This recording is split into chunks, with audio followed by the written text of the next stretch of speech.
everyone, this is me, a quick video showing you some of the changes that I made to my WASR-10. Before I show you those changes, I'm going to show that there's nothing in the gun. As you can see, there's no magazines, nothing in the chamber, the weapon's clear.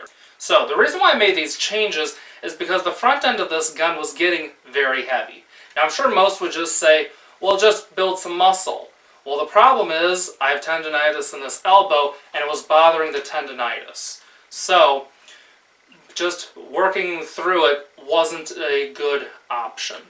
So I decided to reduce the weight on the front end of the gun by changing the way I had it set up. Doing what I did here eliminated 5 ounces off of the front of the gun. Now 5 ounces may not seem like a lot, but when it's on this end of an AK, it's quite a bit. The first thing I did was I removed the rail that I had on the bottom along with the vertical grip, and I put on this Bravo Company hand stop, as you can see. These are very lightweight and still give something there to help pull the gun in even more.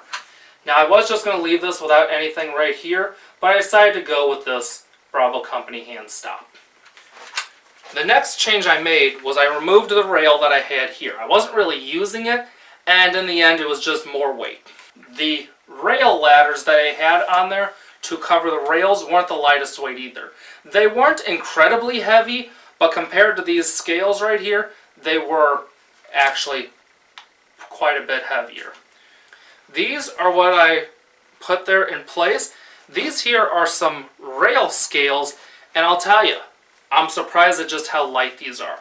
To give you an idea of how light these are, I have a little scale that I measure the weight of things that I'm putting on my guns and other things like that.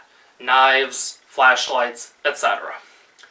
Well, it took 4 of these to even register on the scale. 4 of these weigh 0.01 ounces.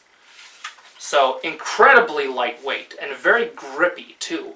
When I first got these, I thought they were going to be slick, which I really didn't care because I have plenty of stippling here, plus the hand stuff. It really didn't matter if they were slick.